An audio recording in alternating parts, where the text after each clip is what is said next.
yes, the how your birth will unfold can be out of your hands, but there is so much you can do to prepare yourself for all these different outcomes. And so that you are informed about these potential outcomes and how can you have the best outcome, whatever path you may choose.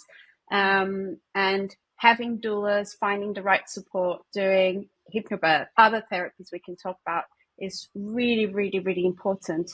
And it's not something that that anyone who has explored that will ever regret. So I don't know anyone that said, oh, I hired a doula and I regret spending that money.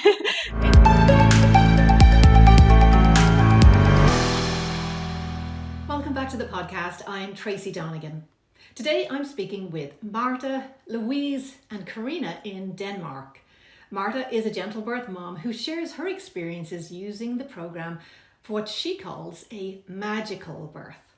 You'll also hear from Louise and Carina from Copenhagen Doulas about birth in Denmark and their experiences of GentleBirth. And now I bring you Marta, Louise and Carina. Hi everybody, you are very welcome back to the Tracy Donegan podcast. Today I am again delighted, I'm always delighted with the guests that agreed to come and chat with me and share their insights and experiences. But today I have some very special guests coming all the way from Denmark and Copenhagen. We have Marta, who is going to talk to us a little bit about her GentleBirth experience, and her doulas, Carina and Louise. Welcome, ladies. Thank you so much for spending some time with me this morning for me and evening time for you guys. Marta, tell me a little bit about, I guess, this was your second birth. So let's go back to the beginning. Your first pregnancy, how did all of that go? And then we'll kind of lead into, tell us about your GentleBirth experience. Hi, Tracy. And first of all, thank you so much for having us here today. It's really such an honor. Really admire you. And having been through my second pregnancy with GentleBirth, it's really, really, really an honor to be here today, especially with all these wonderful women that inspire me so much in different ways. So thank you so much. So yes, my first pregnancy, we were in Denmark for about, I would say, a year and a half. And we're from Portugal originally, so we don't have family in Denmark. And we got pregnant, very happy. But at the same time, the first time pregnancy fears started to creep up. We didn't know anything about pregnancy, about birth. I didn't know about anything about being pregnant in Denmark. And that was at first a concern that started to raise up. So I knew about very generally about the role of doulas. So I searched for doulas in Copenhagen, and I found the Copenhagen doulas, Carina and Louise, and we very quickly bonded and started talking to each other. And then in the very first session that we had, which was super interesting, one of the challenges that we were given as the couple was to think a little bit more about our aspirations for this pregnancy, our wishes, our dreams, which is something that as first-time parents, we never thought, like dreams, can you, like, aren't things supposed to be in a certain way? How can we dream about it? How can we have wishes about it? So that really, really challenged us. And I think that was kind of the turning point. And then there's a few other elements we can delve into, how we gone from not knowing anything about pregnancy to actually ended up having a home birth. But that really triggered us to start searching for what it means to have this autonomy in pregnancy. And so I started researching. I'm really, really curious about things, and I started to get my head into it. And I started hearing and reading about hypnobirth and what it can do. And I found GentleBirth. I think it was just through searches or reading blogs, and downloaded the app and started listening to the meditations. But what really, really got us was the evening meditation. So the hypnosis type audios that we did together as a couple, I would say from week 24, 25, until postpartum. And, a bit of spoilers alert, but after birth of our first son, one of the things my husband told me was like, so what now? What do we do at night? How are we falling asleep without these recordings? So that was our journey to GentleBirth. It's funny, when it's something that I hear so often from, is it a cat I hear?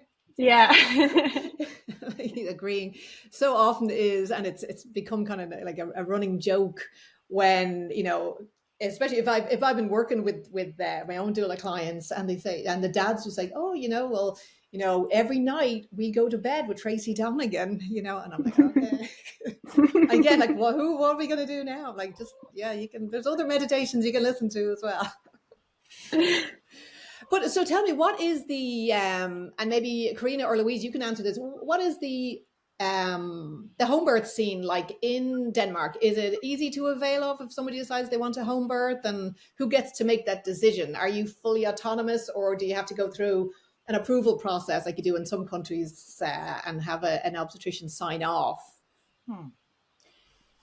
Yeah, it's on paper, you're fully autonomous. You can actually decide wherever, whenever, and with whomever you would like to give birth. So you can actually go to a beach. It's not very warm in Denmark. It's not recommended. But you can actually, go to a beach into the woods and give birth. And actually, by law, there is a midwife. She has to come and attend if you call them. Wow. That's by law. So you can choose to give birth wherever you like by law. Of course, then there are some rules, and there are some recommendations. So if you kind of pass or go over those recommendations, it can be a little harder to go and plan for a home birth. But yeah, sorry, go ahead. No, you just go ahead. No, I was going to say, what's the percentage of home births? Yeah, in the country overall, it's about 3.23%. Yeah, but in the area where Marta lives, it's like there are 5 regions in Denmark, and this one region is like the go-to region if you have to give birth at home. They actually have between 10 and 16% home birth rate, because they have private practice and midwives taking care of all home birth. So they are really specialized, and the region or the state has actually hired them to take care of all home birth. Otherwise, it's a hospital midwife who has to attend birth, right? But here in this area, so clever of you, Marta and Enrique, to move to that area. Really? Did you like? Well, that was just coincidental, I assume, that you ended up in that area, Marta, with such a high home birth rate. Mm-hmm. Yes, it was. So we were planning to move houses. I would say that when we found out about it's called, I'm not swearing, I promise. It's called Hjemmefødselsordning, Sjælland. And I'm an expat, so this is not the good pronunciation. But it's basically the organization that does the home birth in this region. When I found about their work and I met the midwives, that was definitely a big plus to the decision of having a home birth. Yeah, fantastic, and especially to have a home birth on your first baby is quite unusual, And I think if you spoke to 100 home birth women today and they had the hospital experience the first time, they will of course say, and myself included, it's like, oh, I wish I'd done it the first time, but yeah, when you know better, you do better, as the saying goes. So tell us a little bit about your second pregnancy, and did you have the same midwife team? And may I chip in with where? Yes, please. Add a piece to the first home birth. Because I remember very clearly when that shift happened, because it wasn't on the table to begin with. It was a hospital birth. But I remember that we brought these different exercises to you that like do this, do that. We actually ask you to watch orgasmic birth and look at how did that feel for you. And it was actually Enrique. I will never forget this. It was Enrique in the kitchen who said, "Why are we birthing in the hospital if it's safer to birth at home?" And I remember both Carina and I just sat there going, thinking, "All right, let's see." We didn't answer because we were like, "Let's see how that unfolds for them." And slowly, the unfolding was, well, we're birthing at home. But it was about a half an hour of talk backwards and forth where we never ever said, "Yeah, why don't you?" We really let them unfold and unpack slowly that this is just as safe. And I remember Enrique also saying, I come from a medical family background and I'm reading the numbers here and I can't see anything wrong with the numbers for a home birth. And again, we were like, And so that session that day changed the whole picture. Hey there, if you're enjoying this conversation and are passionate about evidence-based care in labour, the best way to support our work is to subscribe and share this episode with other amazing women in your life. Your support is so important to us and helps us reach more mothers with empowering content. So go ahead, hit that subscribe button and spread the love. And it was very fascinating to watch that change because that took that half an hour, 45 minutes. So for us, that was very empowering to watch them unfold and step into, hang on a second, this is actually safe. It's okay. We can do it. We're fit to do it. As Carina say, yes, you can birth anywhere here in Denmark and the midwife has to come to you. But there are obviously also, are you well? Are you healthy? Other things that applies. And Marta was completely fine. Yeah, Carina, I know you want to say something. Yeah, I just love that. I love that. Carina, because when and Marta, when you get out there and start teaching classes, you're going to have this experience as well, where again we're not trying to lead clients into a certain birth. It's about, but when the sense of it's so lovely as a doula and as a midwife when you meet these couples who they connect the dots themselves. And I think it's so much more empowering for them to connect the dots and say, hang on a minute, instead of us saying, oh, no, home hospital bad, home birth good. And then it just becomes this wedge, I think, between you. I think when they come to that decision independently, I think it's just, and myself, I'm like, when I'm, when I have a client that goes and meets with an obstetrician and they've gone through some questions, and because I want to make sure that, whoever your obstetrician is, that they're a good fit for you. So, here's some open-ended questions that you might like to ask. And sometimes they'll come back and they'll say, I really didn't like the answers I got. So we need to explore more. And I'm like, hallelujah, that's what we want. We want to just give them the tools so they can go away and use them or not use them, but ultimately, like, they are empowering themselves and really taking ownership right from the beginning. Sorry, Carina, go ahead. I cut you off. Yeah, but it's actually the same. It's like sometimes you do have clients, they're there. Sometimes you have clients that listen to you. Sometimes you have clients that listen and think. And sometimes you just have clients that listen, think, act. And this is just like, for us as doulas, it's like, yes, exactly. They're connecting the dots themselves. And this was exactly what Enrique and Marta did, right? Yeah. So that is just... Yes. I don't know if my arm... It makes our work so much more enjoyable as well, because when you've been down this, we're down this path a few years in birth work, and you can almost predict what's coming down the pipeline based on the choices that your clients are making.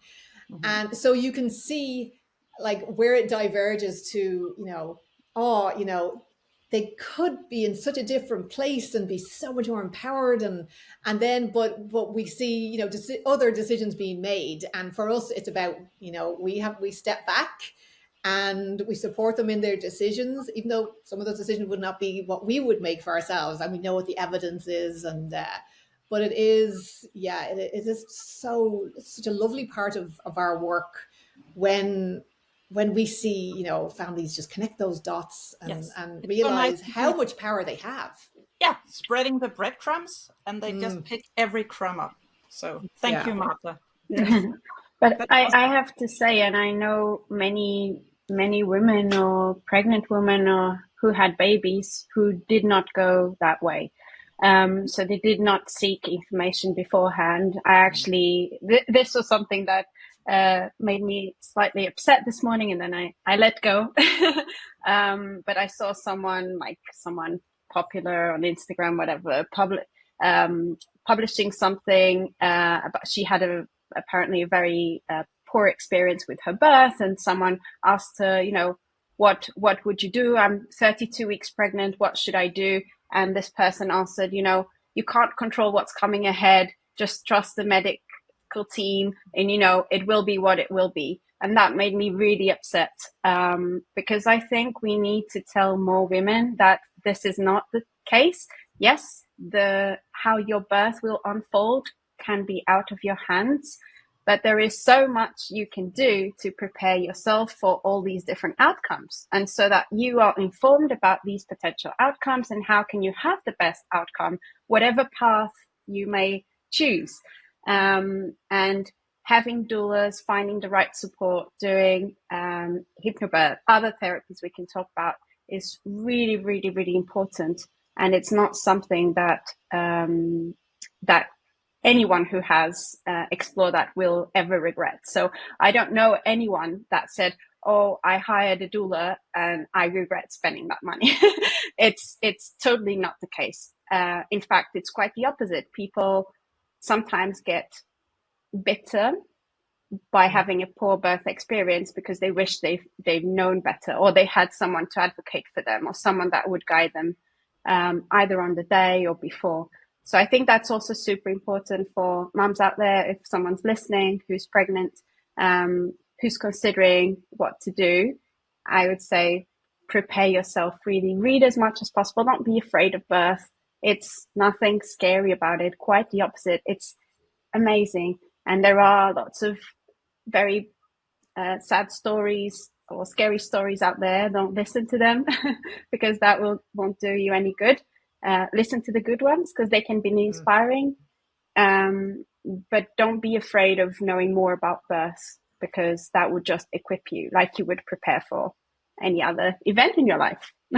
Absolutely. And it's that it comes back to that whole kind of mantra of controlling the controllables. And I think there is this misconception that if you hire a doula or you're doing gentle birth, that you think you know, there's this idea that, oh, you're going to have the perfect, you think you're going to have the perfect birth, or is this idea that's out there in the ether that, oh, the hypnobirthing doula people, you know, they just think that they're just going to sail through it, you know. And it's not that they think they're going to sail through it, but it's just about they're controlling what aspects we can control. Now, there is so much that, yeah, anything can happen on the day.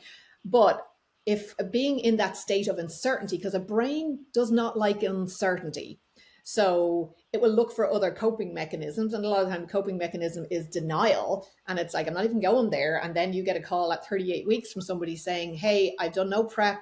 I think I need a doula. And the panic at that point, when it's like, if you'd even just, because when I'm talking to people about gentle birth, and if they're not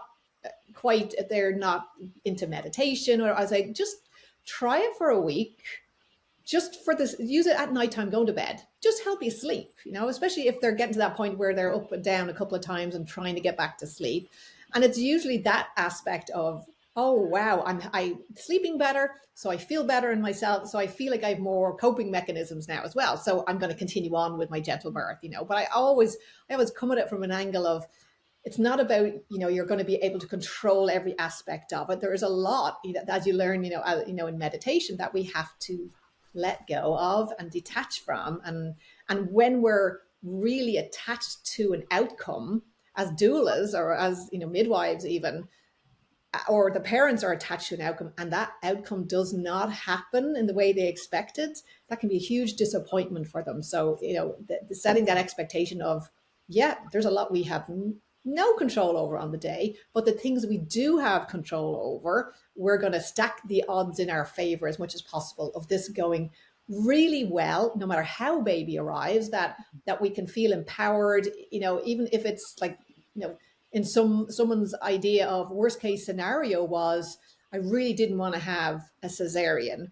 And for whatever reason, that cesarean made sense, or it happened on the day, that they can come away from it still feeling like they had the emotional resilience to deal with like massive changes to their kind of birth preferences on the day, and having those kinds of coping skills coming into motherhood where you have control over nothing. For me, is like, but when you're trying to talk to clients about what's postpartum, about how postpartum is going to be so much better for them if they've had a good experience, and they have some tools for self-compassion and that emotional regulation when your hormones are all over the place, it really makes sense. But they can't get past the birth just yet. They're all they can think about is just got to get through labor, and they haven't even thought about the reality of the next 18 years that's coming after. Birth is a day or so, but Marta, yeah, tell us about your second labor. And you sent it to me, and I'm just sitting there reading it, like, oh, just soaking it up. It's so lovely. And you do call it about how magical it was. So for everyone listening out there, please, as much detail as you like. And Carina, Louise, jump in as well. I want to hear every detail about this magical experience. It was indeed magical. I think the first was already extremely magical. I think they were very different, and it was very difficult for me during pregnancy to let go of expectations, because I had such an amazing first birth that it's hard when you have such a good first birth to also, try not to have the expectations of what's going to happen. So I'm sorry, Tracy, could you edit this out? I just need to pick up Emma because she's crying a little bit. I will be right back into this point. All right. Carina, Louise, you want to jump in there and tell us about, I guess, when I would like to jump in a little bit about, because I feel like first and foremost, I want to step back a bit and just talk a little, because you're mentioning a few things that makes me want to talk. So go for it. Doulas always want to talk. But I think first and foremost, Carina, when we got together as a team, and we're down now. Carina's been working as a doula for plus 18 years, when people didn't know the word and couldn't spell the word and looked weirdly at her. I'm on my 11th year now, but together as the Copenhagen Doulas is 10 years plus. But when we got together, because our backgrounds are school teachers, it was with the idea of trying to meet the system. It was with the idea of like, how can we, when we meet clients, unfold together what's right for you? Because we're not birthing for you. And that was one of our key points in and still is as doulas. I'm not doing the birth here. Mm-hmm. I've done my birth. I've done my pregnancy. So has Carina. It's what would you like? All right. So how can we assist? Because we have all types of clients who like a home birth, client who like a home birth but transfer, clients who want a hospital birth, clients who want epidural C-section or planned C-section. So it's how do you, in the role of the doula, stay open towards what is it that's right for you? And then we spread out, as Carina says, the breadcrumbs. We don't know which one they're going to pick up. You never know. And I also agree with what you say, Tracy, that sometimes when you've been in this line of work for many years, you sometimes can see what the outcome is going to, where are we going?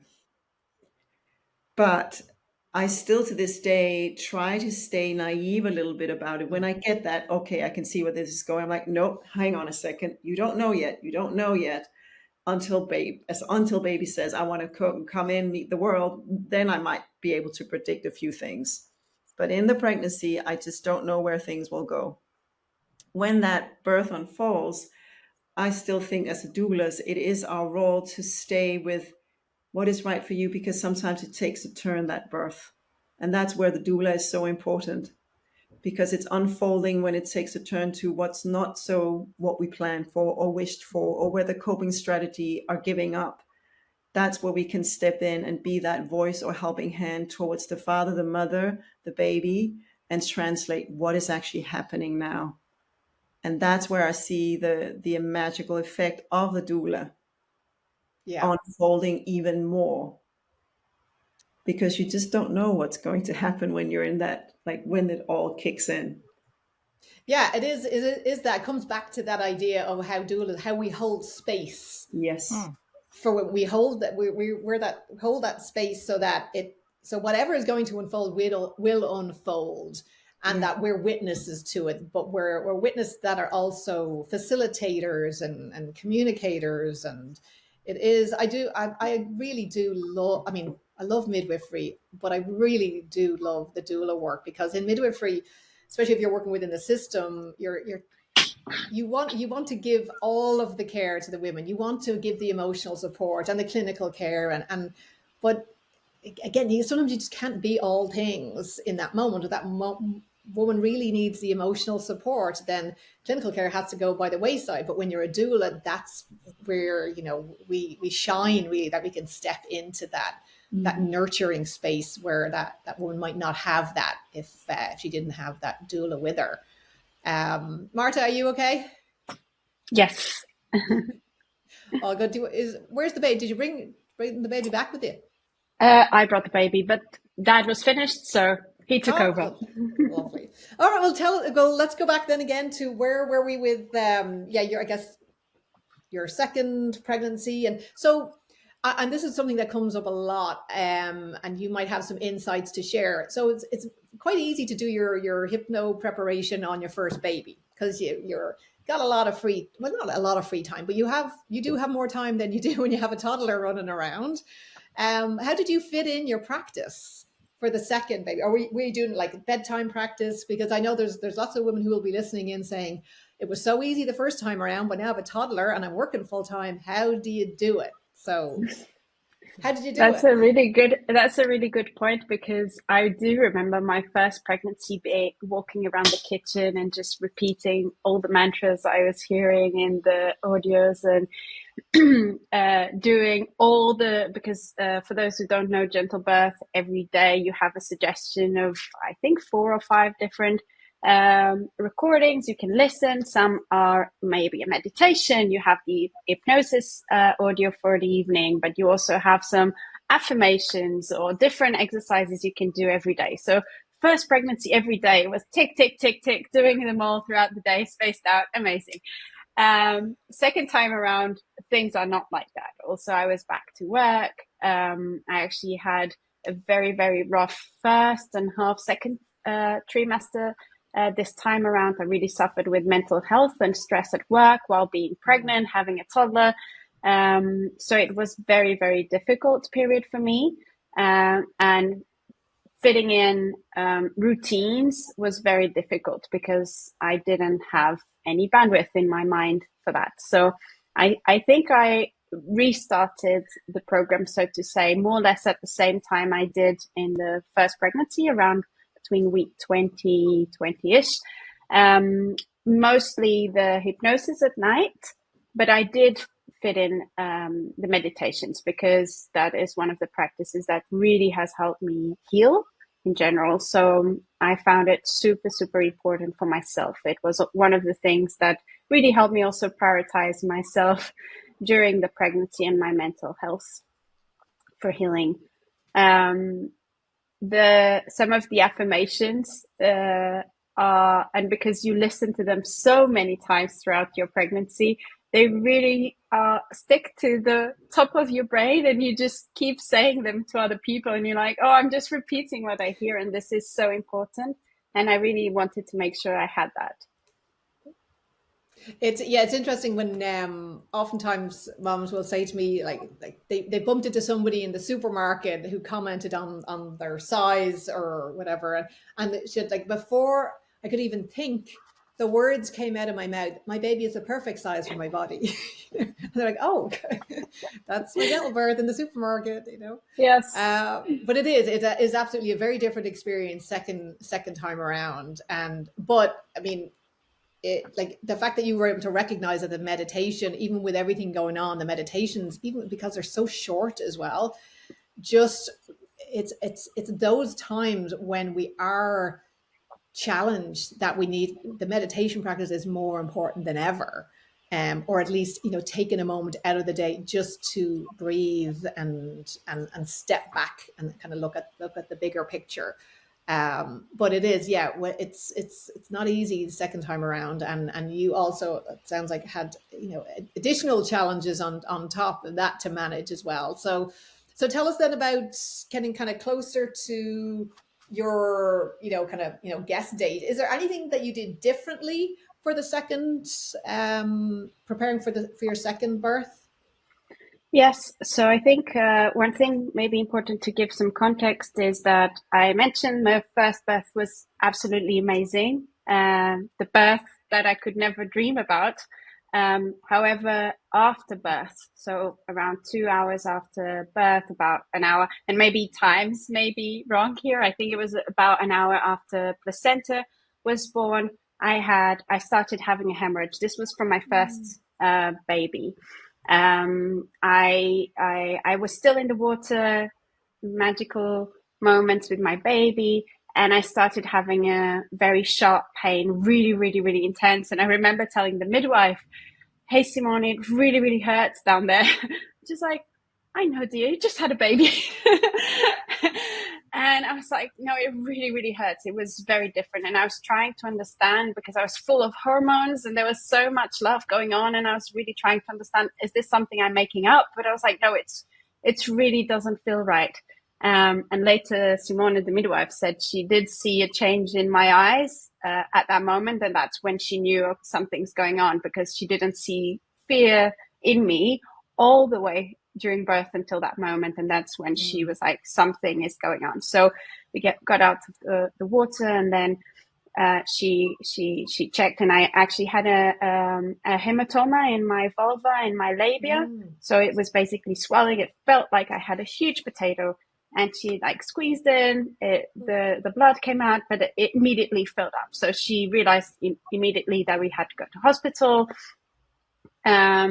Louise was there also in the first birth, and it was extremely important that she was there, because she was very important in the role of also supporting the midwife in all of this. Everything was super quick, and the paramedics came immediately, and everyone, it felt like they had all been working together for 50 years. It was all super quick, and I was rushed to hospital, and then, that's another story. But I ended up losing quite a lot of blood. I had a 3-hour surgery. I had to get an epidural for that. So I got an epidural after birth, which really told me I didn't want to have that. So that was another experience. But what that meant going into the second pregnancy was there was this little guy on my shoulder telling me, you don't know what's going to happen. That guy kind of grew bigger because the doctors at the hospital said, no, you can't have a home birth. That's completely out of question. So for Henrique and I, my partner, it was a given that home birth was out of question for the second birth. And I was carrying some grief around that, because also what we had been through with mental challenges and everything, and having had such an amazing home birth the first time, we really wanted that second time. I was not particularly happy or feeling safe with the idea of going to the hospital, because I had been there afterwards, and I've seen some of the challenges. I really didn't want to go there. So it was causing us a little bit of distress, but we were trying to accept in our hearts, this is how it's going to go. How can we prepare for this? And this was the mindset that we came to Carina and Louise this second time around, was this is how it's going to happen. We have to go to hospital. We were very hopeful going into the conversation with our obstetrician that maybe we could find a way, but they say, no, that's that. So how can you help us make this hospital birth amazing? And I'm smiling and laughing because Carina chipped in, but I remember this conversation very well too, because it was online. And then I remember Carina, both Enrique and Marta sitting there, and your baby in belly. And then Carina said something to her. Can you remember what you said, Carina? No. He basically, Yeah, Yeah. I think I know what it is. I just, because we could hear that Marta was saying that she was grieving the home birth, Mhm. and we asked if you knew what you can do to prevent a hemorrhage from happening again. Is that it, Louise? That's one of the Maybe things, I said something more. because that was one of the question. And then the other question is, what can we do to, another question I think maybe was you or me, but saying like, how can we create a scene that like is homish, or what could we do to unfold to fully understand? No, what can we do to fully understand this that's written on the paper but doesn't correspond to your experiences? And according to Simone, there is something here, there's a misfit on what's recorded on paper compared to what actually happened. And then we left you with that, and you went and checked in and got a lot of things like unfolded, and you can talk about them, Marta. But I remember another conversation, then Enrique saying, I can't believe this, we're doing another home birth, aren't we?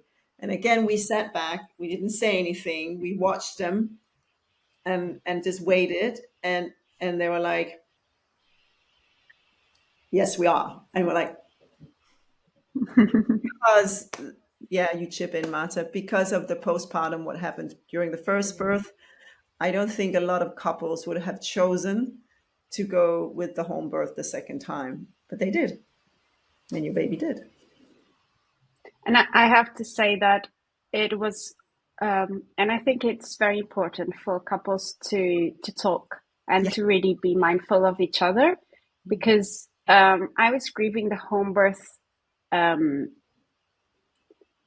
mostly because I feel like I wouldn't have even pushed the idea to him, knowing how uncomfortable it would be for him before all of this happened. We can talk a bit more, but we are a couple. We had this first baby, the experience of the first baby and the event that unfolded. Yes, it was very physically stressful for me, but I had an amazing birth. I was at peace with that. Obviously, there was elements of the what happens after and making sure that doesn't happen that would scare me a little bit, but the one that was sitting on the sidelines with a newborn, having to drive alone to the hospital, being in a state of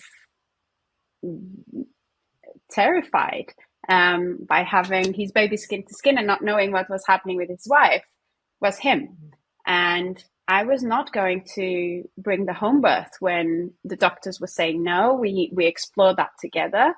And that was also something I did not want to bring on him as an extra fear. So yes, I was the one giving birth, but we are a couple. This is our experience together, and this is our life together, right? So it's important that we're all very solid on the choices. The conversation we had with Carina and Louise did open up the conversation again, because we did realize that we got a no from the hospital, which was a no without, we didn't have an explanation, basically. So what Louise was talking about was actually when we had this first experience and I had this hematoma, there was, I think in Denmark, things are really much better than other countries. I'm very privileged to be here, but that doesn't mean they're perfect. And the health system, like many other places, is also understaffed. The midwives are under a lot of pressure, and doctors, and things happen. And there was some mishaps in the journal communication. So eventually, during the days I was in hospital, the records went from I had a hematoma and this is what happened, to day 3 or whatever. The records already were talking about a postpartum hemorrhage, and that I had retained placenta. In a conversation with my midwife, we even joked about it, because I still have the placenta in the freezer, so we can actually take it and show it, because we took pictures of it. We know it came out whole. So it's very important that also it's not challenging the medical system, but it's really taking this very seriously and not taking for granted everything that happens in hospital. So we went, after the conversation with Louise and Carina, we went in a very, so our home midwife, Simone, came to us, and we had 2-hour discussion, reading all the medical journals that happened on the first time to try to understand what happened, because it wasn't clear at all. Then she actually also had meetings with the hospital where that was not clear at all. Once again, exactly what happened and what was the cause of this hematoma that I had. Also, to her, the home birth was discouraged from the obstetrician, but there was no evidence, or we never got any information from the doctor saying this is the probability of this happening again. So we didn't know if we were talking about a risk of 20%, something we could compare to a postpartum hemorrhage, 16%, or 0.5%, or 0.0001. We had no idea. So I, again, took a bit in my own hands, and I started researching, trying to find some evidence about it. And what I could read from this precise thing was that actually it was very rare. There's still very little research about what can cause this. So this was still a question because I never knew what caused it. But the probability of it happening again was very, very, very dim. Also, from my first experience, I knew if this happens again, we have time. It's not something that would require an immediate C-section because if something happens post-birth. It's not something that I would need surgery within 5 minutes because we do have time. With the right people and right team by our side, we did have the time to get to hospital. And I couldn't feel much safer than with the team I know. So this was a process of a lot of conversations with all these people, with more people, and we did come up with a plan altogether about what to do, taking this very seriously. So I don't want listeners to get the idea that we were just taking risks without thinking them through or without taking this very seriously. We actually did a very big list of the benefits and risks of all the options we had, and we realized actually it's for us and our situation, there are more risks and downsides of going to the hospital because of how safe we feel to have our baby. And hence we came to the decision to have the second home birth, despite the outcomes that we had on the first. And that the minute we all agreed on this, and also very important that the home birth midwives also were on our side. Obviously, no one can incentivize us to have a home birth when we have had this experience. And the midwife, it's not the midwives against the doctors. That's not the case. It's really trying to find the midwives trying to accommodate to our wishes to have a home birth and to understand with us and making sure we were super aware of the risks and creating with us the plan that would make us safer to fulfill our options. So that's what we did. We worked together on this plan. I think everyone was super ready for the possible outcome of another bleeding. Coming closer to my guest date, I think it was very different from the first time in the sense that I knew something amazing was going to come, and I was very, very happy. I was very excited for it to happen, and it couldn't have been different. So the first time around, I had a very, let's say, what you would expect labor to start with my waters breaking. As funnily enough, Tracy, I was actually in my first birth. One day I woke up and I said, today is the day I need to do some flashcards with some affirmations to have during the birth. So I did all the GentleBirth affirmations. I trust my baby. I trust my body. I made some drawings myself and did some collage and things like that. And when I was finished, my waters broke. So, and things unfolded very, very naturally. Second time around was very different because I was expecting, even though I tried not to expect, but still expecting more or less, because that's what you know, things to unfold in a certain manner. But surprise, surprise, I had 3 or 4 days of contractions. Every day I was having contractions at the end of the day.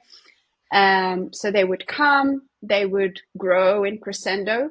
And for those who also do GentleBirth or who understand some of the concepts behind it, when you are having a baby, when you're following some of these, say, techniques, it's very important that you zoom in into what's coming ahead and you really go inwards and you start preparing yourself for this.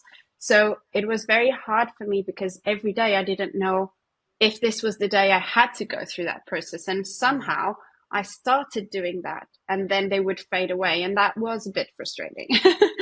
And I remember talking to Carina and Louise every day, telling them about what was happening. And I'm trying to be chill about it, but this is really frustrating me.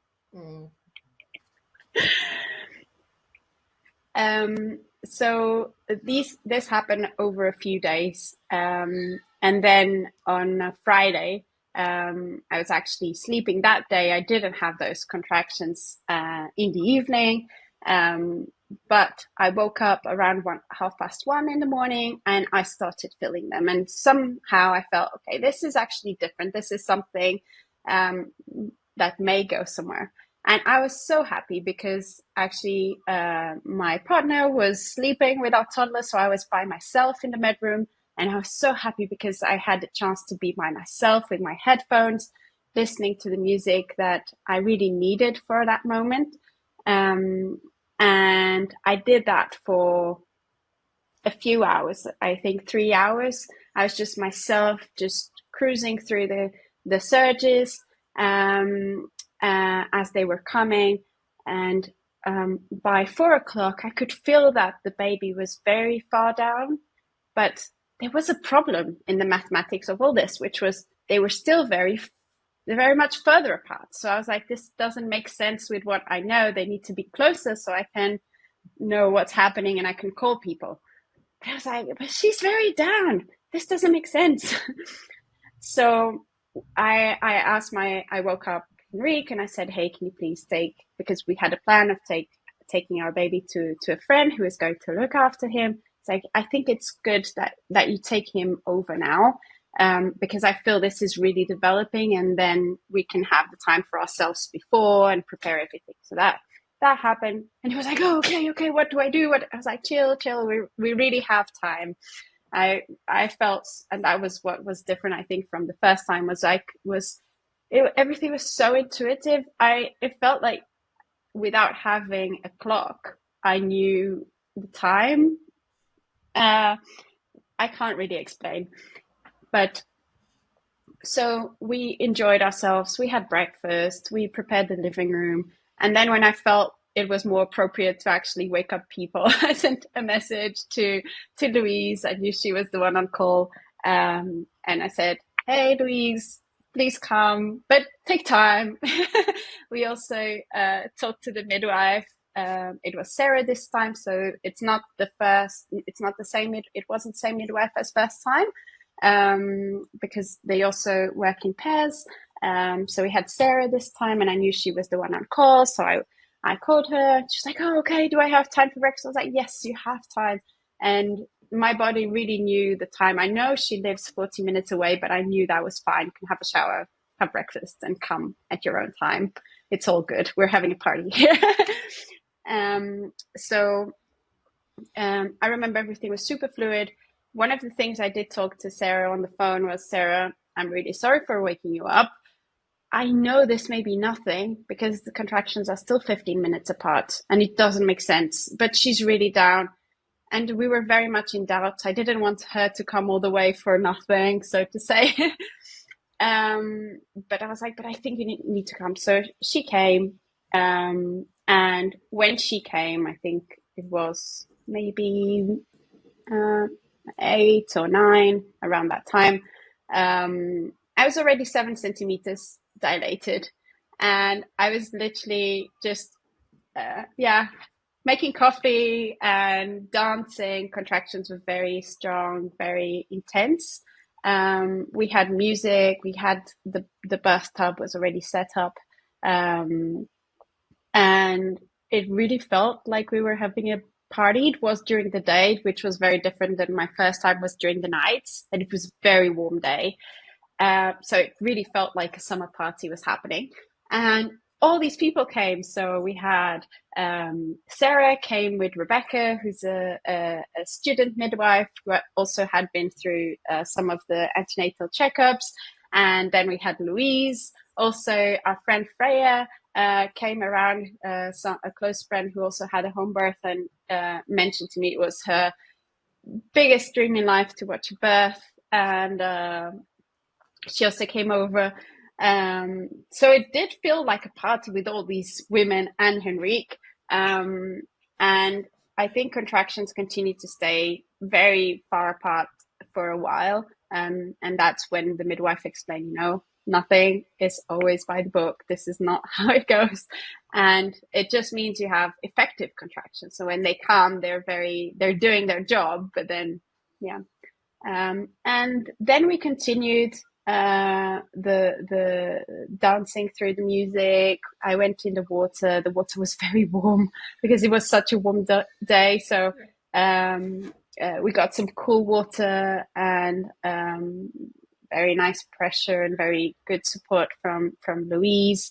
Very important, I would say, to have that validation and hearing those positive, supporting messages during birth is super key. Even being my second time around, having someone close to you holding your head and saying you're doing great, this is happening, you're doing a great job, keep doing what you're doing is really what you need to hear. So we continued, and then the baby was born at 11:30 in the morning, so things were pretty smooth. An interesting thing was also that I was in active labor. I was having the surges. I was in water, and then suddenly I felt very sick. I wanted to vomit, and that was very strong, intense feeling. And then Henrique went to find a bucket, and he brought me a broken bucket. And even in the middle of birth, I had the capacity to think I'm not going to vomit in a broken bucket for others to clean. So somehow, I don't know, that passed. But that was basically the transition moment. So that then in hindsight, I could see that was the sign that something was changing. And then I had my first, the expulsive part started, but I had the first contraction. I felt like, I need to push. The pushing stage started. I started pushing, and then this contraction would not end. I was pushing and pushing and pushing, and it was like, when does this stop? And I was pushing, and then I just hear the midwife say, "She's here." And everyone was very surprised.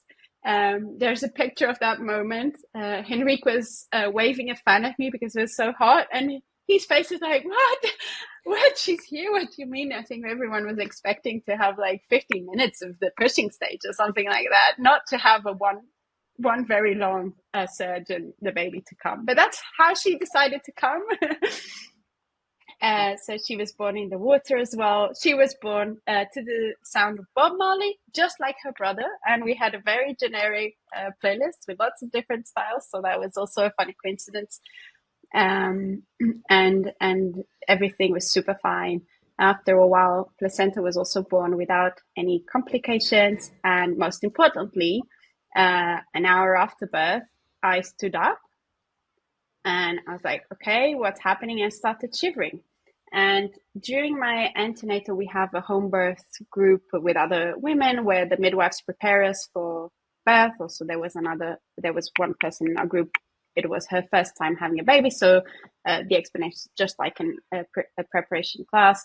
And I remember they explained that after birth, it can happen that women go through a phase where they start shivering a lot. They get very cold and they start shivering.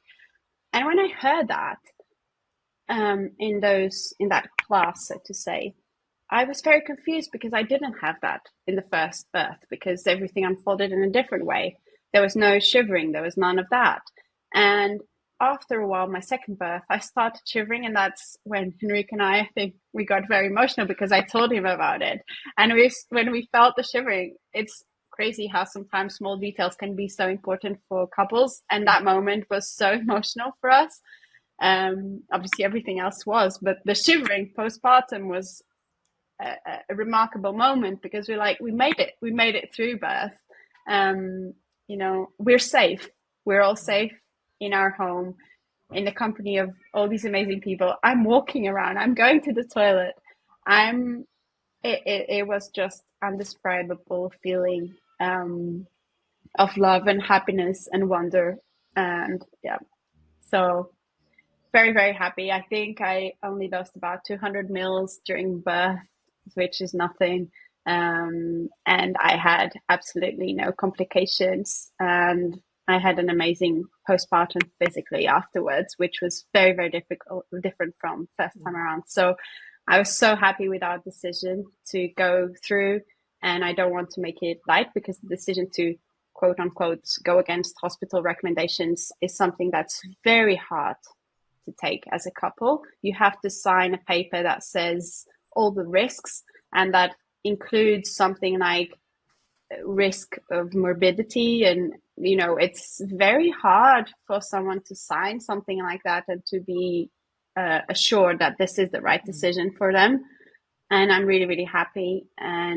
But I couldn't have done that without the team behind us. So that's also why, for me, it's such a privilege to be here. And the doulas, the midwife, GentleBirth, and listening and knowing our power was definitely the most important thing. Wow, it gives me goosebumps every time I hear these stories, and it's like, oh, and yeah, it's just fabulous. So Louise, Carina, do you want to jump in? Like, what, you were both there at the birth? No, we were. Unfortunately, I have had the chance twice, but it wasn't me who was on call. So yes. Louise has had the privilege of being there with Marta and Enrique, and yeah. So Louise was there, eyewitnessing everything. Lovely. Maybe next time, Carina. Yes, I told Marta that next time. Next time. But Louise, from your perspective, tell us what you were seeing. Because I find it, because it's kind of normal for me now when I go to births where couples, they are doing gentle birth, they're just very much in it together, and they really don't. I'm almost a bystander. As long as things are going well, I'm stepping back, and because they are owning it, dad is sorting out the lights, and no matter whether we're home or we're hospital, it's very nice. You're just almost standing back and just watching them in their power. So how is it for you when you see, this dance party happening, on a sunny morning, and like, tell me I love a good experience. dance party. I love a good dance party. Yeah, absolutely. Yeah. It is like you say, I stood back, but I think, again, stepping back to that, it was the first birth, because I also teach yoga, and I got to teach Marta prenatal yoga. And sometimes I will throw in a little bit of movement and dance and throw in music. And Marta was in one of the classes, like, let's have some Bob Marley and let's move, So I'm, it goes by the name of yoga, but I do a lot of other things. Because yoga, sometimes people then get that. And then I'm like, haha, you're not going to most likely not do a downward facing dog in your birth. Although we had a client who did that, but nevertheless, let's do a little bit of this and that. So Marta created a playlist for the first birth and also for the second birth. So this dance party was just such a joy.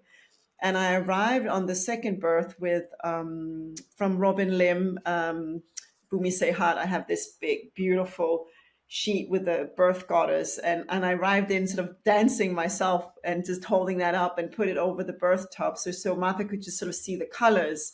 And then I did what you're saying. I stood back. Because that's, again, the role of the doula, of like, right now, what's needed is for me to be present. There is no need for me right now, not a sort of physical need. There's a need for me being in the room, but I don't need to do much because Enrique had already done everything. And then the Freya who came is actually a former client of ours too, who did choose to have a home birth the third time. And it just felt like that whole strong female energy was giving Marta extreme power. But at the same time, we gave her as much respect of just stepping back. So fanning her once in a while, Enrique did that, water on her back. There's a very strong photo of me and Marta together where I'm holding her head. and this is 10 years, 11 years into this doula work, that connection that was shared between Marta and I right there is actually where that unfolds in the way it did right there. Because it felt like it was a room full of women really celebrating what will happen here. We trust you. You got this. And that just came out of my, it's not something I, rehearse from home. And I kept saying to myself, and I said that to Martha afterwards, I haven't seen that many women who handle the sensation of labor and contractions like you do. That's amazing to me to watch that and see that. And that's most likely because I was there for both of the birth and the first birth with that postpartum, what happened. The way that Marta can go inwards and trust and handle the surges, that's very rare for me to experience. And it was a combination of the music and of Enrique and us, and then some words, some affirmations you either were saying to yourself, and then I said some affirmations to you too. So I just watched a woman so much in power and with what was going on, really trusting, but as surprised as I think we were all, maybe the midwife were not, but I was too very surprised that baby came out like, I was like, okay, I didn't see that one coming. And so that was like, oh, she's here. Because I'd expected a couple of more pushes at least. So I see again, and Carina and I talked a lot about this, that for some birth, it's in the preparation. It's the willingness to walk the walk in the pregnancy, to do the work, to do the affirmations, to do the meditations, to seek knowledge. That's both for the brain, but also for the body. When couples are willing to do that, we open the door towards a birth that most likely will be the way they would like it. And this is a couple who really walk the walk. And for that, I'm so grateful to have witnessed twice. So a third baby, that would be good. But to witness that twice has been amazing. Because it's not given always as a doula that you get to witness just that. Yeah, it is. And it's, I think for other women to witness that and to see how different it can be, because I've worked with some moms as well where we had like a similar kind of surge pattern where we were thinking, oh yeah, we're waiting on them to get closer, and then I'm like, I just throw expectations out the door now when I work with GentleBirth moms. I'm like, they're going to surprise me, so let's just sit and wait for the surprise, So I remember, again, similar to yours, Marta, but it was a hospital birth where we had the surges were coming, I think it was every 6 minutes. And that was even at the pushing stage. And I thought, oh, we're going to kind of get closer, never got any closer. And we were very, very fortunate to have an obstetrician that would, when that we had that break between surges, which is like 6 minutes, he would like, okay, I'll step outside for a minute and come back in, so gave them the time and space there. There was no, okay, this has taken too long, we need to start, giving you Syntocin on to make these surges happen, or the baby's not going to be born. So I think when we get a chance to see birth like this and really just be open to the process and the energy that's in the room, I'd say, I can, yeah, the idea that the whole, I've couple of moms over the years that have similar, like have had a birth party and had Beyonce playing in the background while they're dancing in the kitchen, that kind of thing. And it's just when you see that is how it can be, that it just opens the door to possibility of anything surprising could happen in a good way. But you as a doula, you come away from that experience changed as well. It has an impact on us as well when you witness that kind of different birth.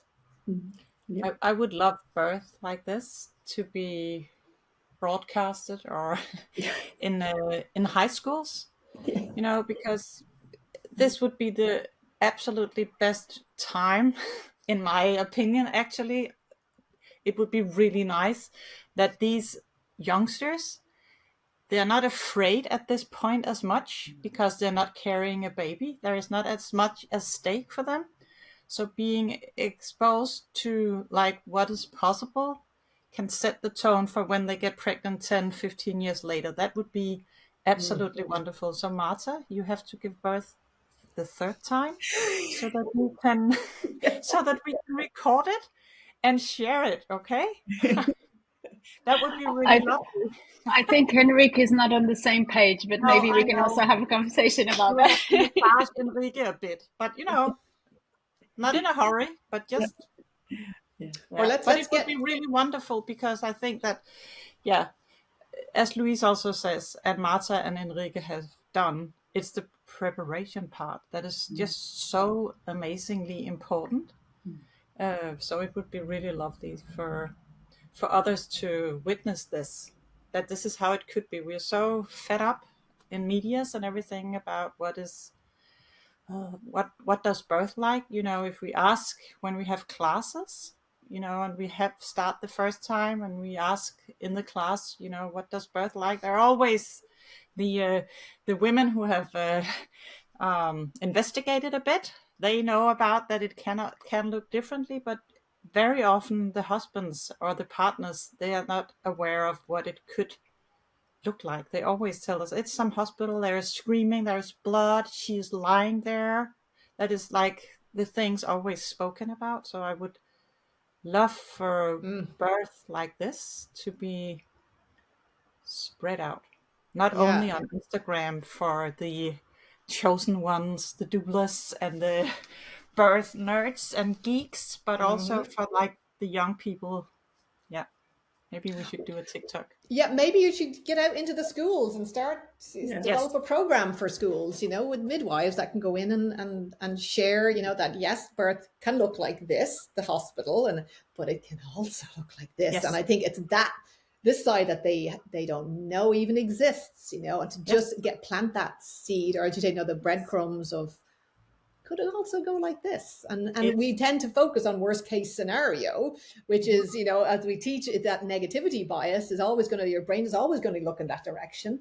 But we have to gently guide their vision to this side to say, well, this is potential as well. And what excited me a lot the about the second birth too was there was a midwife student, and I was, and I always get so happy when there's a midwife student present and they get to see a spontaneous physiological birth unfolding right there. Because I'm like, yes, now you know what it can look like, and I'm so happy for you because it will make you perhaps on the long run, when you're done with your education, act differently or look differently on the women that you meet. That it doesn't have to be this. Tick, tick, tick. There are many pathways to how birth unfolds, and If they have witnessed yeah, that it can be like this, yeah, in 99.9999999% at the hospitals, it doesn't look like this. No, it can, but it takes forethought and planning and good support. And it takes a lot of a very explicit birth preference sheet. Yes. Talk to me more about that, about why birth preferences are so important for a standard hospital birth, which probably most people most of the women that are listening to this have had a hospital birth or planning a hospital birth, because I go on about it a lot, about why it's necessary because of evidence-based care not being common. And it might be look differently in Denmark, but it's sure in the US and in Ireland as well, evidence-based care in labor is severely lacking, and most parents actually don't know. No, it's kind of like the same here in Denmark. And it again, if you go give birth within the system, like the public healthcare system, which Louise also mentioned in Denmark, on paper it actually works and functions really well. But there are a lot of lacking. There is a lot of coincidentialness. I don't actually know what that word is. It's very up to the midwife who you will meet on the day that you will go into labor. So it's like, picking the lottery. You can be really lucky and you will get a midwife who is just totally on board with you, who kind of get the vibes. But midwives are people, they are mostly women, but and they do have like an empathetic side, most of them, and they can try and do something, but the chemistry is not always there. And because when you're a midwife working within the system, you do have specifics. You do have like instructions. You do, if she is like this, then you have to do this or this or this every second hour or whatever. You have to measure her temperature, whatever. And if you're a new midwife, it's very hard to see the bigger picture. So when the clients do have like explicit birth preferences, we always call it preferences, because a plan is not always, things don't always go as planned. So we call it preferences. If you have really explicit preferences saying, I would like this, and always tell them what you would like, not what you do not want, because that kind of set the tone for a lot of things.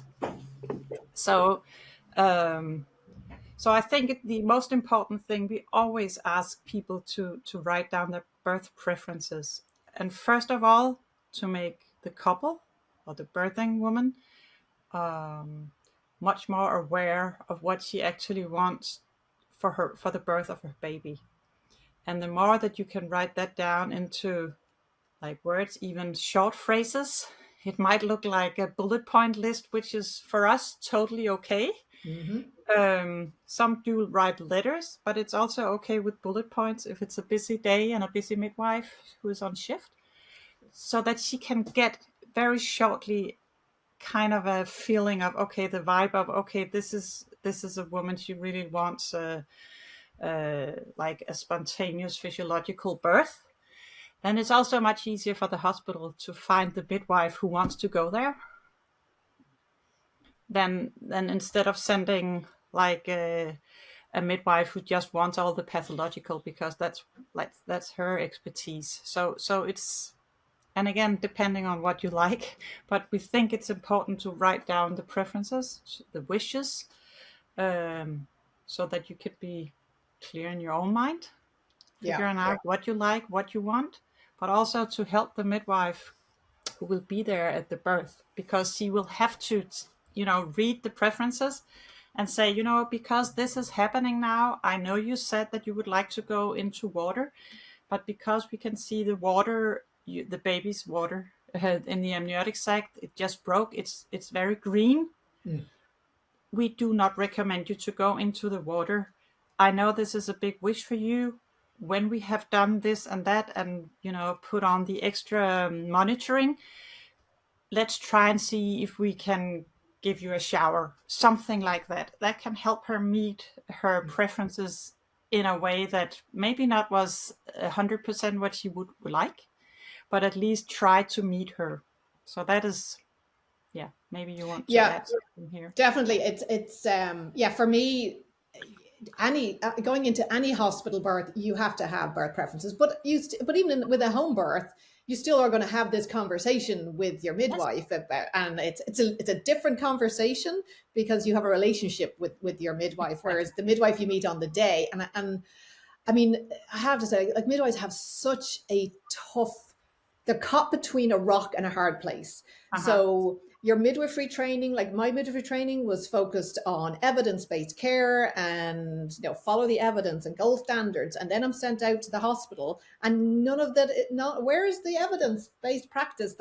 So it's not these. They call it a practice. What is it? A practice, or a knowledge practice gap. But I'm like, it is a knowledge practice canyon.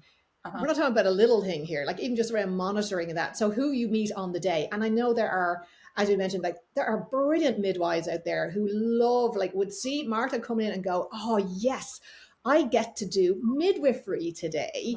Because when and I see this with my own colleagues, like especially in Ireland, and they'll say, "Oh, she has birth preferences," so they know she has actually done a bit of work, and they can tell that she hasn't just downloaded this from Baby Center or whatever, that she has put some thought into this.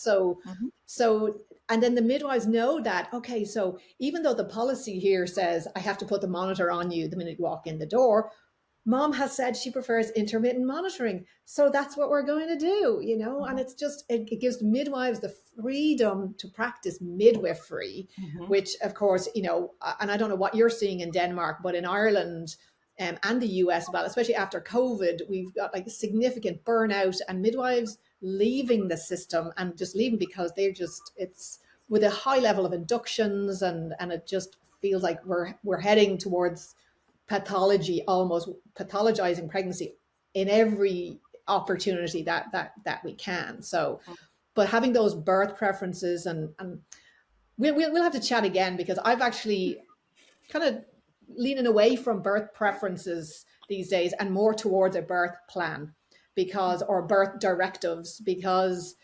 some parts of the system have become so aggressive that asking permission for evidence-based care, I'm thinking, nah, I'm just telling you what my plan is. And if things change, they change. But at the moment, this is what I want. And because I think depending on where you live in the world and how, you can find out what your birth rates are, maternal mortality and maternal morbidity and all of that. Like here in the US, we've got 80% of maternal to 85% of maternal deaths could be prevented. So that's, for me now, it's like, oh yeah, we're not asking permission anymore, because 85% of women dying here in the US, their deaths could have been avoided. Wow. So this is, so you think like I am all about, having a really nice relationship with your midwife in the hospital. And again, most of them are there loving their work, wanting to work with women like Marta and really get to hone their midwifery skills. But there is also a cohort of midwives, like in any profession, that are burnt out, that just, or are traumatized from the work, that they cannot connect with women anymore. And that's just a self-preservation, self-protection. But anyway, that's one story that just came out, I think a couple of months ago, that they monitored, I think from 2007 to 2017, of the midwives that was like educated within those 10 years, 2/3 of them were not midwives anymore. And I think that also has to do with not being able to practice midwifery in the way that you thought you would. Yeah, absolutely. And we could, sorry, Marta, we've, when doulas and midwives get to talk, and you can see how it goes. We could sit here all night and talk about this stuff. I really just amazed to listen to everything. And one thing I just wanted, if I could just add from the lens of a mom, maybe for those listening, also moms, when we're talking about the birth plan or the birth preferences, both births, I've made a plan, and I've actually made two, because I made one for home birth, which was what we expected to happen, but we also made a hospital birth in case that our home birth didn't happen, so that we could hand over when we went to hospital. And I think we talked a lot about how they can help protect them and make sure that happens, their preferences are respected. But I would also like to incentivize all partners to do it, because it's also extremely important for you to understand the different practices of how the birth unfolds and what can happen. Because before I wrote my plan, I didn't even know what Pitocin injection was. How could I say if I allowed it or not if I didn't know what it was? Or when they ask you after birth, do you want to give your baby a vitamin K injection or oral, or do you want not to give? All these things you need to research and prepare for it beforehand. So it's not just about the advocacy for yourself, but it's also a very important part of the preparation, I would say. So it should be kind of a checklist that everyone should do during their pregnancy to make sure they also prepare. And one also comment I wanted to make when we were talking about midwives, and now also through my passion about birth and pregnancy that unfolded after I had my first baby, I've also met a few and talked to a few midwives, and I've also seen what you are describing across many women in the profession. And I have to say, there is really another way. And I was so surprised, and Louise was also there this time. You know, we had Sarah around and everything. We were enjoying this birth party, and Sarah arrived, and she did the examination when she arrived to see I was 7 centimeters dilated. That was the only examination she did. That was, I would even dare to say, the only time she touched me, until she was checking the perineum and everything after birth. So Sarah came in. She did the examination. She was obviously doing the intermittent checking with the Doppler to check how the baby was doing during birth. But that was about it. The rest of the time, she was sitting, I would say, like 2 meters away from me, knitting a hat for my baby that she gave to the baby after the baby was born. So if you're a midwife, also trust there is other way. You don't have to continue a life in this path. And I know, like every profession, and I've also encountered that in my own, sometimes it may feel like we're in a deadlock, and this is how things are, and we have to work. Obviously, we have a duty to society and to our families, but trust that there is another way, and there is another way for you to work and for you to support women and to be also an advocate for what you believe in. So, and for all of those who may be, like you mentioned, traumatized and may feel like they have gone to a place that is really not good for them and for the moms around them, also feel free to take that time back for yourself and really stop and do the work to take you to another place, because that's also not good for you in the end. Yeah. Thank you, Marta. Thank you for saying that, because it is, yeah, I think sometimes we can get caught up in how tricky the medical model of birth is compared to the midwifery. And there are, I'm sure, midwives that will be listening to this thinking, I'm stuck in this system and it's not what I wanted to do. It was not what I ever went into midwifery for. But as you said, there are ways to, you know, that you can help yourself and maybe, you know, make small changes for yourself that you can change how you care for women or within the hospital, never mind, you know, stepping outside of the hospital and going to home birth. Because I know that a lot of my own colleagues would, because they have really worked in an environment that was very interventionist, they're very afraid of being the autonomous practitioner that they actually signed up to be. I don't think they actually realized that when they signed on the dotted line that the buck stops with you when you are at the home birth and you're looking after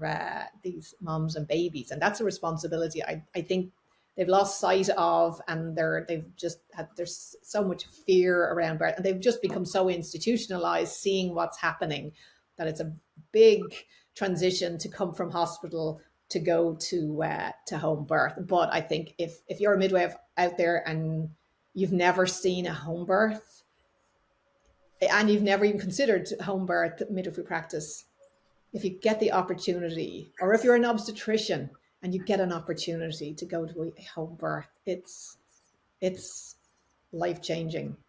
Really is. It gives you so much hope that women are not broken.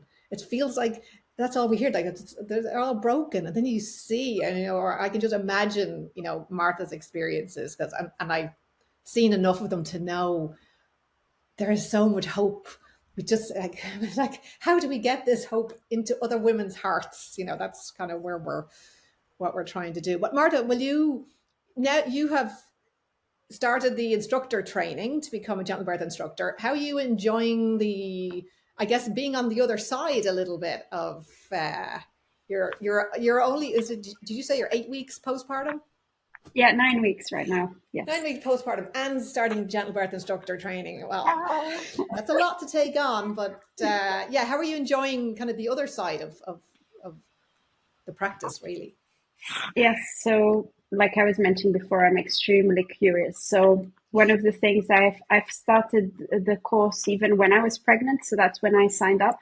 Um, I really wanted to learn more about birth, about mind practice, how to prepare women, how can I support women to also go through this journey that I know it's possible. And my experience with GentleBirth, um, also after my first birth, many people asked me, "Oh, how's that possible?" And I said, "You have to try this. I have to try." When we're talking about the visualization, and you spend maybe 20 weeks every night visualizing an amazing birth. And for those who don't know what that means falling asleep and having this gentle voice in your mind taking you through an experience that is actually a birth, but it's not. It's actually swimming in the waters and going to this beach. And you go to this beach after you get through these waves and you meet your baby, or you meet your baby underwater. And there's a few different stories that Tracy will tell you if you follow the program. But that is basically training your brain to a different outcome, and to train your brain to what is birth. Also, as a first-time mom, I think that's incredibly important, because we have all these stories that have trained our brain in a different way. So I'm a big fan of like NLP and neuroplasticity, and I've read a lot about it. And having followed the program first and second time, I was very curious to learn more. So I think when I signed up, yes, there is an interest in me to become an instructor, and that's also something I'm discovering. But there was also a lot in me wanting to understand what's behind this program and why does it work. And I have to say I'm 90% in with the physiological part, let's say, and doing the mindfulness and compassionate modules at the moment as well. And I've learned so much that it's just mind-blowing. And I remember when I was pregnant, and I remember sending Carina and Louise a table from one of the studies, because the program also is very much it's very scientific, so you provide a lot of resources and studies, and you have lots of scientists speaking. And I remember this table that I found amazing, that explained all the different methods of handling pain. So you have the gate control mechanism and some different options. And that just brought so much clarity of the things I used first time around and the outcome I had, because I did all the mind training. The only thing that I used was a comb during both births. So I was leveraging the acupressure points as well. And both births, my body response was to release the comb when the baby was born. So that was also very effective. But definitely for me, the way to manage this is through this preparation. And it became very clear for me how that, and also in the course, you also share one of the podcasts that's shared. There's someone speaking about this, and goes to the extent of saying, you can even think about going to the dentist and trying to leverage some of these things. And I was at the dentist the other day, and it was really hurting. And I was like, I can do this. Let me go into my mind space. I don't need, they asked me, do you want anesthesia? I was like, no, I can do this. Let me do this practice. I went to practice this. So this is what I wanted to share with other women. I think from when I started the course, I was still a bit confused about what my role will be in the future with this. I don't have the clarity yet. But I'm also looking forward, because I'll also do a Doulas course with Louise and Carina next year, which I'm also looking forward. So I see that my path is unfolding in this direction, and I'm just open to discover what it will be. Yeah, we're looking forward to welcoming you on our doula training, Marta. It's going to be such a joy to have you there in the group of women. So we're very lucky. We're very lucky. Absolutely. Yeah. And to be going into doula training with these experiences behind you, and that Yeah, yeah, it's fabulous. Like it's you're going into into doula training with all of this knowledge literally in your bones. You have a knowing already, even though you might not have, what's the nuts and bolts behind a positive birth, but the fact that you've experienced it twice, and especially with the first time of the challenges that you face, like immediately after, and then going to hospital, and then settling in with a new baby and back to work and everything. It's I'm excited for you. I think you're gonna have the three musketeer team there. That'll be Oh, she's going to be an amazing doula. And like, yes. I want to bring back a little bit what you said about doulas experiencing birth that way, how it leaves beautiful marks in our bodies and in our minds, because we do feel that when the birth has unfolded the way Martha's both birth did, also what happened in the first, but that the body, it just responds so softly and is so sweet, and the energy that we are left with is very beautiful. And I wish for more midwives to have that experience, because maybe that would be less burnout for them. Who knows? Absolutely. Yes, yes. Ladies, thank you so much. I know we've kind of gone over time a little bit, but it was really lovely to chat and learn more about birth in Denmark. I think we'll have to chat again about going to more in depth about the role of the doula in Denmark and everything. I'd love to have that conversation with you. And Marta, what can I say? It's thank you for being so generous with your time and sharing so much, just really inspiring. I think it's going to be so helpful for so many women out there that are probably nervous about what's to come, or trying to think about, how do I do this? I think you've given them some great points to think about. And please thank your partner as well for stepping in there and looking after baby while we chat. Who's also obviously such a huge help to you. And I think we when we get the dads or the partners involved, it's such a game changer for them as well, stepping into parenthood with having gone through that. So thank you, ladies. I'll be in touch when this is going to go out live, but I really appreciate you spending so much time with me this evening. You're most welcome. Thank you so much for inviting us. Yeah. It was lovely, and we will do it again soon. Yeah. Thank you so much. Thank you. Thank you so much for tuning into today's episode. Remember, empowerment begins with knowledge. If you enjoyed our time together and want more content like this, don't forget to like, subscribe, and share with your friends. So stay inspired, stay informed, and until next time, take care of yourself.